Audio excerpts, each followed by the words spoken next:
नमस्कार, मैं हूं प्रतिमा। आप देख रहे हैं CN24 न्यूज। खबरों की शुरुआत करने से पहले एक नजर डालते हैं हेडलाइंस पर।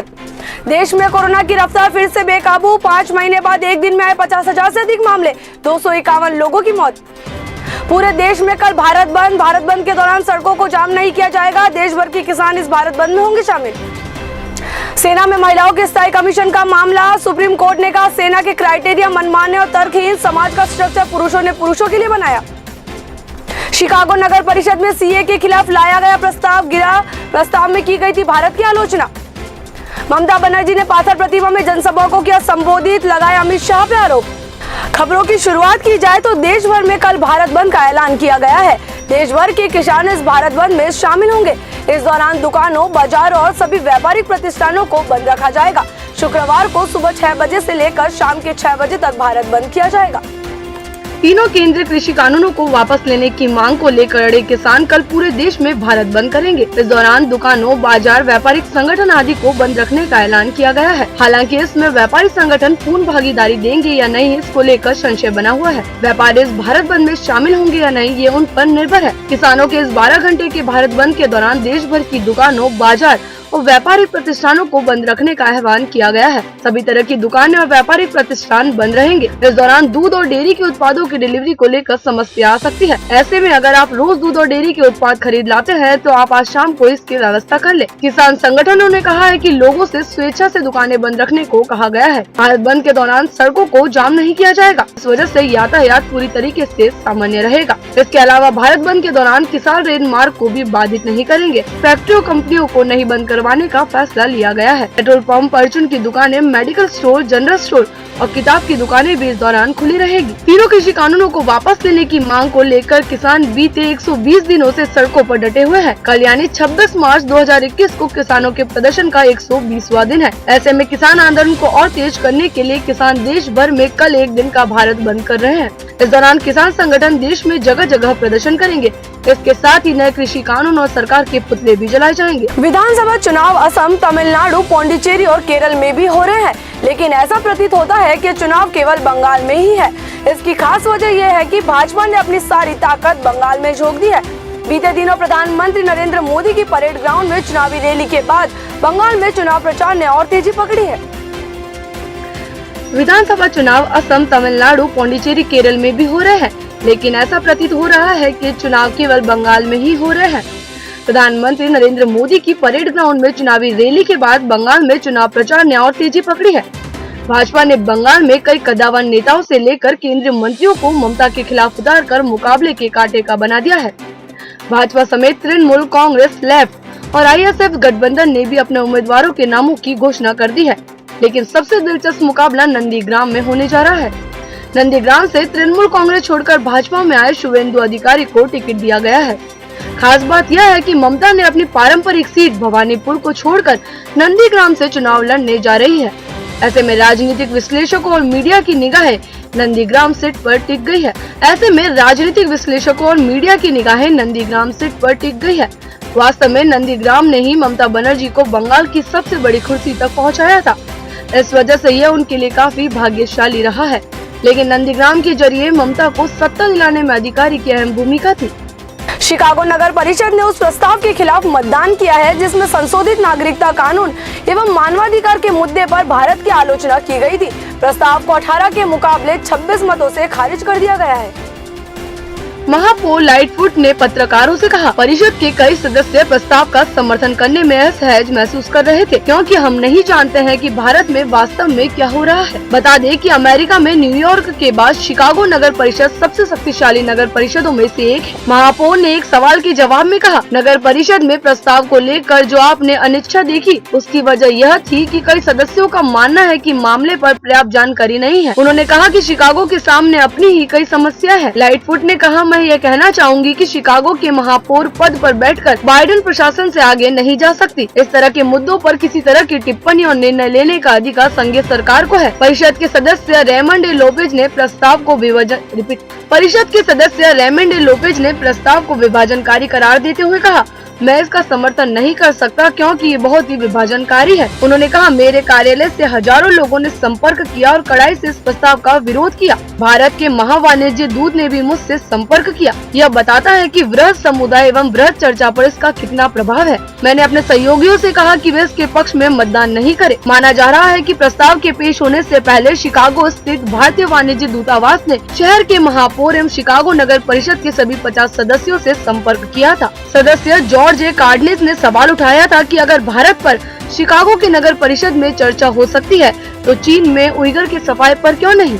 कार्डनेस ने कहा कि अगर हम इस तरह के मुद्दे पर चर्चा करने बैठेंगे तो कई वैश्विक मुद्दे हैं। हमारे घर में कई महत्वपूर्ण मुद्दे हैं जिस पर हमें ध्यान देने की जरूरत है। हम एकजुट समुदाय है। शिकागो के प्रमुख भारतीय अमेरिकी डॉक्टर भरत बराई ने परिषद के फैसले का समर्थन किया है। उन्होंने कहा कि इस प्रस्ताव के पीछे council on American Islamic relation है और उनकी भूमिका की जाँच की जानी चाहिए। प्रस्ताव को परिषद की सदस्य मारिया हेडन द्वारा लाया गया था। उनका कहना था कि प्रस्ताव दक्षिण एशियाई सहयोगियों से मिली जानकारी पर आधारित है। बंगाल विधानसभा चुनाव से पहले चरण के लिए टीएमसी सुप्रीमो ममता बनर्जी धुआंधार प्रचार में जुट गई है। दक्षिण 24 परगना जिले के पाथर प्रतिमा में जनसभा को संबोधित करते हुए ममता बनर्जी ने केंद्रीय गृह मंत्री और बीजेपी के पूर्व राष्ट्रीय अध्यक्ष अमित शाह पर जमकर वार किया है। उन्होंने कहा, ओपिनियन पोल अमित शाह की अपनी दिमागी उमज है। वो ओपिनियन पोल में हेराफेरी कर रहे हैं और बंगाल की जनता इसका जवाब 2 मई को देगी। ममता बनर्जी ने कहा कि ओपिनियन पोल बदलकर अमित शाह माहौल अपने पक्ष में करने की कोशिश कर रहे हैं। वो बताना चाह रहे हैं कि बंगाल की जनता बीजेपी के पक्ष में है, मगर ऐसा नहीं है। वो खुद ही ओपिनियन पोल अपने पक्ष में करवा रहे हैं। बता दें कि बंगाल चुनाव को लेकर सभी मीडिया चैनल और संस्था अपना अपना ओपिनियन पोल सामने ला रही है। ओपिनियन पोल के अनुसार चुनाव में बंगाल में बीजेपी की बढ़त देखी जा रही है। इन ओपिनियन पोल के अनुसार बीजेपी की जीत और टीएमसी की हार का दावा किया जा रहा है। ममता बनर्जी का दावा है कि इस बार भी बंगाल की जनता टीएमसी का ही साथ देगी। उन्होंने जनसभा को संबोधित करते हुए कहा कि अमित शाह कितना भी ओपिनियन पोल में हेराफेरी कर ले, मगर बंगाल में जीत टीएमसी की होगी। बंगाल में 200 सीट का दावा करने वाली बीजेपी को 75 सीट से ज्यादा सीटें नहीं मिलेगी। ममता बनर्जी ने ये भी कहा कि बंगाल में असली खेला होगा। बंगाल की जनता बीजेपी के साथ खेलेगी। बंगाल की जनता बीजेपी को हराकर टीएमसी को जिताएगी। 2 मई को असली खेल होगा।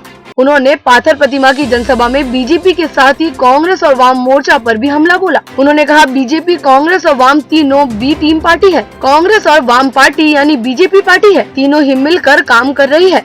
ममता बनर्जी ने कहा, बंगाल का विकास टीएमसी करेगी। उन्होंने कई लोक लुभावन वादों को दोहराकर टीएमसी को वोट देने की अपील की है।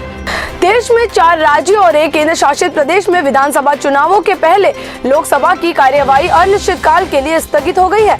बता दें कि 8 मार्च को शुरू होने वाले बजट सत्र का दूसरा चरण 8 अप्रैल को समाप्त होने वाला था।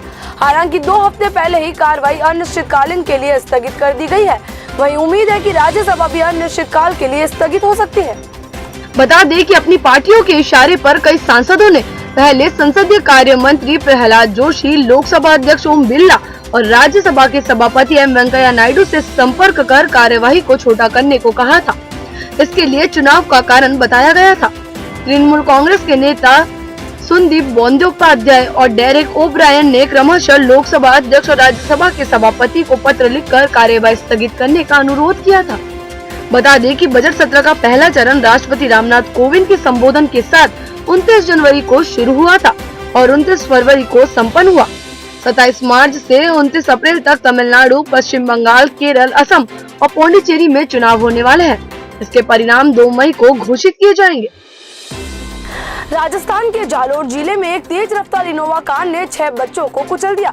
इस हादसे में 5 बच्चों की मौत हो गई है। एक छात्रा घायल है। मरने वालों में 2 छात्र और 3 छात्राएं हैं। ये सभी स्कूल से एक साथ पैदल घर लौट रहे थे, तभी करना राडीवाना रोड पर हादसा हो गया। हादसे में 2 छात्राओं की मौके पर ही मौत हो गई। 3 बच्चों ने अस्पताल ले जाते वक्त रास्ते में दम तोड़ दिया। ये सभी 9वीं और 10वीं में पढ़ते थे। मौके पर मौजूद लोगों ने बताया कि सभी 6 बच्चे एक साथ चल रहे थे। इस दौरान पीछे से आई इनोवा कार ने उन्हें टक्कर मार दी। इनोवा की रफ्तार करीब 100 किलोमीटर प्रति घंटे रही होगी। इस वजह से ड्राइवर उस पर काबू नहीं रख पाया। कार सड़क से उतरकर फुटपाथ पर चल रहे बच्चों को कुचलती हुई खेतों में चली गई। इसी टक्कर से 2 बच्चे कई फीट हवा में उछले और खेत में जाकर गिरे। 2 छात्राओं रमीना और रवीना की मौके पर ही मौत हो गई। दोनों 9वीं क्लास में पढ़ती थी। सुरेश, विक्रम और कमला ने अस्पताल में जाते वक्त रास्ते में दम तोड़ दिया। सुरेश और विक्रम 9वीं जबकि कमला 10वीं क्लास में पढ़ती थी। 10वीं में ही पढ़ने वाली वीना गंभीर हालत में अस्पताल में भर्ती है। पुलिस जांच में सामने आया है कि कार में 2 लोग सवार थे, जिनमें से एक फरार हो गया जबकि दूसरा आरोपी पकड़ा गया। दोनों शराब के नशे में धुत थे और तेज आवाज में गाने चलाते हुए कार को दौड़ा रहे थे। प्रत्यक्षदर्शियों के अनुसार हादसे के वक्त इनोवा कार ने स्कूल के आगे तेज गति से पहले 2 चक्कर लगाए। तीसरे चक्कर में कार ने बच्चों को कुचल दिया। इससे पहले एक बाइक सवार ने सड़क से नीचे बाइक समेत गिरकर अपनी जान बचाई। हादसे के बाद बड़ी संख्या में ग्रामीण मौके पर पहुंच गए और सड़कों को जाम करते हुए प्रदर्शन करने लगे। सूचना पर कलेक्टर हिमांशु गुप्ता मौके पर पहुंचे और ग्रामीणों से वार्ता कर समझाइश की। कलेक्टर ने मुख्यमंत्री राहत कोष से सहायता राशि दिलवाने का आश्वासन दिया। इसके बाद परिजनों ने शव को पोस्टमार्टम के लिए मोर्चे में रखवाया। गुरुवार सुबह मृतकों के शवों का अंतिम संस्कार किया गया। घटना स्थल से करीब 13 किलोमीटर दूर कूड़ा गांव से आरोपी शराब पी कर दातावाड़ा आए थे। कलरा थाने के एसआई मोटाराम ने बताया कि पूछताछ में आरोपी ने शराब पीना स्वीकार किया है। साथ ही मेडिकल में भी शराब के नशे में होने की पुष्टि हुई है। सिंधु जल समझौते के तहत भारत और पाकिस्तान के बीच 2 दिवसीय बैठक संपन्न हुई। इस दौरान पाकिस्तान ने जम्मू कश्मीर स्थित पाकल दुल और लोअर कलनाई पनबिजली संयंत्रों के डिजाइन पर आपत्ति जताई। सूत्रों ने बताया कि पाकिस्तान ने अनुच्छेद 370 के प्राविधानों को निरस्त किए जाने के बाद लद्दाख के लिए स्वीकृत पनबिजली परियोजनाओं पर भी अतिरिक्त जानकारी मांगी है। इसी बीच विदेश मंत्रालय ने एक बयान जारी कर कहा कि 2 भारतीय परियोजनाओं पाकल दुल और लोअर कलनाई के डिजाइन को लेकर बातचीत जारी है। भारतीय पक्ष ने कहा कि ये परियोजनाएं पूरी तरीके से समझौते के अनुरूप है। भारतीय अधिकारियों ने अपने पक्ष के समर्थन में तकनीकी आंकड़ा भी उपलब्ध कराया। उल्लेखनीय है कि सिंधु जल आयोग की बैठक 2 साल से अधिक समय के बाद हुई थी। इससे पहले इसकी बैठक लाहौर में अगस्त 2018 में हुई। विदेश मंत्रालय ने कहा कि अगली बैठक पाकिस्तान में होगी। बैठक में भारतीय प्रतिनिधि मंडल का नेतृत्व भारत के सिंधु आयुक्त पीके सक्सेना ने किया। भारतीय दल में केंद्रीय जल आयोग, केंद्रीय विद्युत प्राधिकरण और national hydro electric power corporation के अधिकारी शामिल थे। पाकिस्तानी दल का नेतृत्व वहां के सिंधु आयुक्त सैयद मोहम्मद मेर अली शाह ने किया। इस बुलेटिन में इतना ही। तब तक आप बने रहिए CN24 न्यूज के साथ।